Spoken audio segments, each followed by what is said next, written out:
Welcome back, everybody, to another episode of the GC Informer. I am Snowy, otherwise known as Count Fracula, and after the weekend's news, I was gonna try and keep it light, but unfortunately, people are being dicks. So, yeah, I'll put one positive news story in at least. We will start with Agony, a game that is, I think, coming out today on PC and some of the consoles.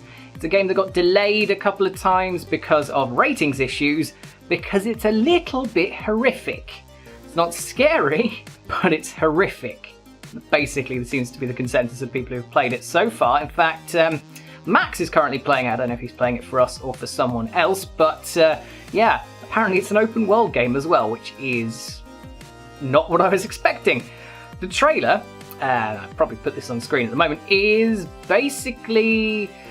yeah, it's horrific in the sort of sticky and bleh kind of horrific, rather than like jump scare horrific, which is what I prefer in terms of horror games. I say prefer, I don't really like horror games, but you know, yeah, that's the thing. And to actually get this rated, they have had to censor, even though it doesn't really look a that censored.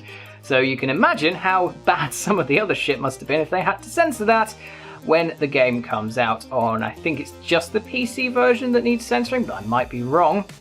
They had planned to bring an uncensored sort of patch that you probably download from their website and then pop onto your copy, but they have had to roll back this this plan, probably due to sort of not being allowed on Steam if you can, similar to the whole when the visual novel sexual thing was going on a couple of weeks ago. Steam came out and said that if you have access to a patch that unlocks the censored content, then that's still against their terms of service for whatever reason. So yeah, if you are worried though, the game still looks fucking horrific even with the censoring, so you're probably not going to miss out on much. And the developers have said they're going to somewhere release some comparison videos online to show what got censored. God, this game just looks messed up, and it's quite cool for it. So yeah, look out for that. They've finally done it! PUBG's Blue Hole, the most, and well, one of the more annoying smaller publishers in the world, have decided to sue Epic Games.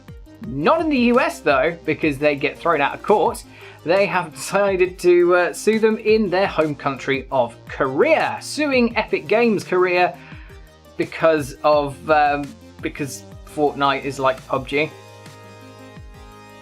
It's a game mode! You can't possibly say that you have the copyright to a game mode. It's inane. In most countries, this will get kicked out court quite quickly, but I think the feeling is with Blue Hole, they seem to think they'll actually win if they do it in Korea. Maybe their laws are vastly different in terms of copyright compared to every other country, but yeah, you can't own a game mode like that. That's not how this works. Also, people did it before you. Minecraft Hunger Games, just to name one. Are we gonna go in a circle like this, where you're gonna just keep doing this bullshit and...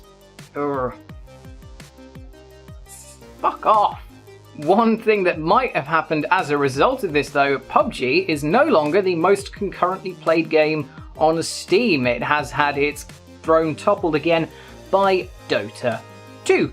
Obviously this isn't all time like a record concurrent, but it has sort of been the top of the live concurrents for a very, very long time, and Dota 2 has finally overtaken it again. This might be a result of this, it might not be, I don't know. The thing we don't know though is the proper comparison between between PUBG and Fortnite, because of course Fortnite isn't available on Steam, and actual statistics are a little bit harder to come by, so I'd actually like to see those comparisons to see like how they're doing compared to each other, but regardless, I don't play either of these games. Neither of them hold a massive amount of interest to me, but if I were to pick one, I would definitely pick Fortnite. It looks like it's got a lot more character to it, and yeah, actually runs well, unlike PUBG on most systems by all accounts. So yeah, anyway, good luck in Court Bluehole. Let's see how that goes for you. Mega Man 11, a game that looks like it's going to be a really good comeback for the Mega Man series if you've watched the trailers, has now got its release date, and we know all of the platforms it's coming out on, which will be absolutely fabulous. It will be coming on October the 2nd to PC, PS4 and Xbox One and the Switch, which is absolutely fabulous. All of the main platforms are getting it, and again, I'm gonna stress this, if you've watched the trailers, this is what Mighty No. 9 should and could have been, but wasn't. And to be honest, this makes a change because the actual series is doing better than the remake of the series, which if you look at things like Roller Coaster Tycoon and Castlevania, yeah, that seems to be bucking the trend in this instance, because Roller Coaster Tycoon World was shit, and what are Konami doing with Castlevania? Not a lot. So this is good to see, you know. I really like the Mega Man series. It's a really fun little series, and I'm really hoping for a good game. I just thought I'd end the news on a little, on a nice little note there. Also a nice little note, technically, two of the developers, the game developers who worked for BioWare, have they tweeted some awful things about Total Biscuit. I'm just saying, this is a little aside. They were tweeting horrible things about Total Biscuit after he passed away, being really dickish about it, and one of them in fact said the world's a bit brighter because he died. Yeah, show some fucking tact. One of these developers may well have been let go because of it. He is now listed as ex-BioWare on his Twitter bio. He has apologised. And the other one, who is actually one of the senior animators on Anthem, has had to put out an apology tweet after putting his account to private for a couple of days. And yeah, that's the appropriate response. Of course, the chief of BioWare came out and said these people don't represent our views, as you sort of have to.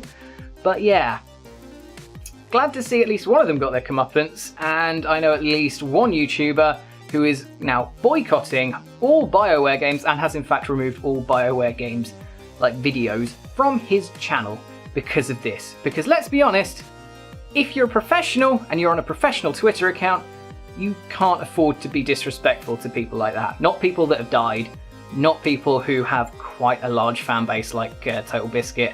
It's just, you know, show some fucking tact. Anyway, positive, because yeah, they've been reprimanded for it, and at least one of them has probably been fired. So yes, that's the news. Let's wrap it up. That brings us to the end of another episode of the GameCast Informer. I hope you enjoyed it. If you did, like, subscribe, and share this channel. And stay tuned to us for news, reviews, Let's Plays, podcasts, lots of great gaming content all coming your way. And hopefully our broadcasts, which will be like a big chunk of content, and you can join in with chat with us, will be back in the next couple of weeks. So it's had a bit of a break because of various content-based reasons, but it's hopefully returning. Otherwise, I have been Snowy, and I will see you soon for more content of different things and some news.